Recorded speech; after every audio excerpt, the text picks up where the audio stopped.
Hi అండి, Swiggy జొమాటోలోని ₹100 పెట్టి order చేసే మ్యాంచో సూప్ ఈజీగా మనం ఇంట్లోనే తయారు చేసుకోవచ్చు. బయట రెస్టారెంట్ లోని ఒక సూప్ 100 to 150 రూపీస్ ఉంటుంది. కానీ అదే సూప్ మనం ఇంట్లో తయారు చేసుకుంటే జస్ట్ 10 to 20 రూపీస్ మాత్రమే. ఇప్పుడు మీరు వీడియోలో చూస్తున్న వెజిటేబుల్స్ అన్ని 40 రూపీస్ కి తీసుకొచ్చినవి. మరి ఈ 40 రూపీస్ వెజిటేబుల్స్ తో ఎన్ని సూప్లు అవుతాయో చూద్దామా? వీడియోని స్కిప్ చేయకుండా చూడండి. ఏ వెజిటేబుల్ ఎలా చాప్ చేయాలో చూపిస్తాను. ముందుగా క్యాబేజ్, క్యారెట్, క్యాప్సికమ్ వెజిటేబుల్స్ అన్నింటినీ ఫైన్ గా చాప్ చేసుకోవాలి.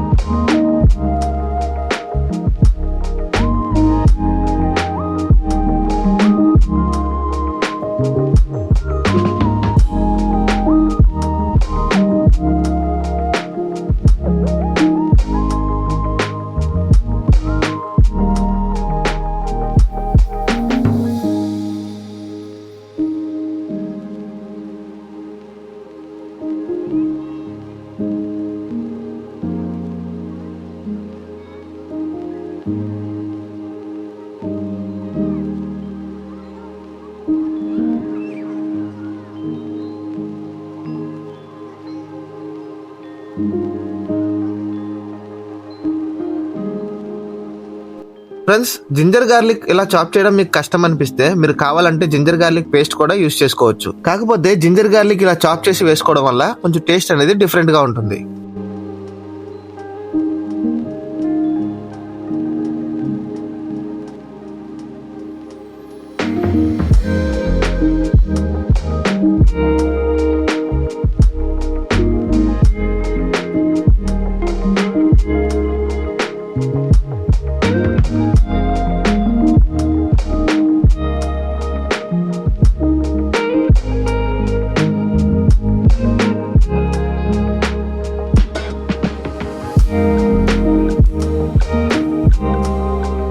అలానే మీ టేస్ట్ కి తగ్గట్టుగా మీరు స్పైసీ ఎంత కావాలో దాన్ని బట్టి మీరు గ్రీన్ చిల్లీని యాడ్ చేసుకోండి.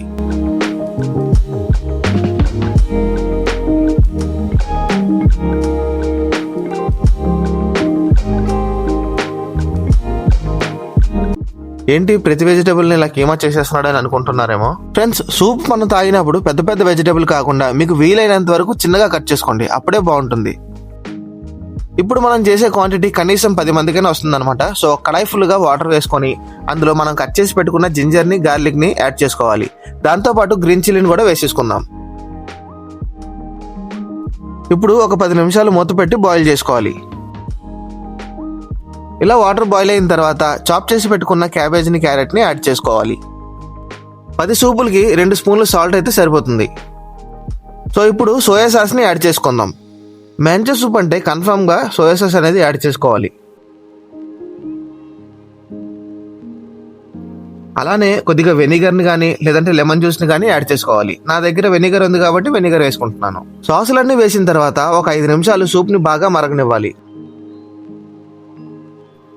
సూప్ ఇలా పొంగొచ్చినట్టు మరుగుతున్నప్పుడు కార్న్ఫ్లోర్ ని కొంచెం వాటర్ లో కలుపుకొని అందులో యాడ్ చేసుకోవాలి.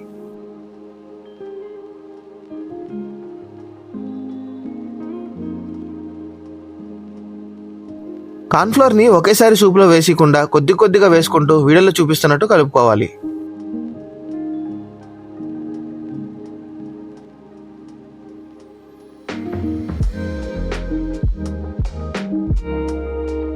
కార్న్ఫ్లోర్ వేసిన తర్వాత సూప్ అనేది చిక్కపడడం గమనించవచ్చు.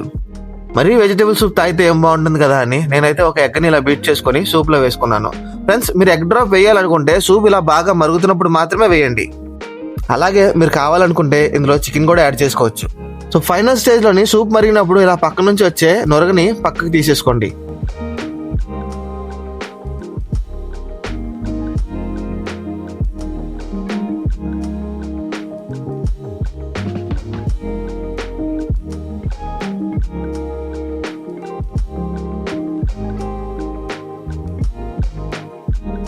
సో అంతే ఫ్రెండ్స్, చూసారు కదా వేడి వేడి మ్యాంచో సూప్ ఎలా ఉందో.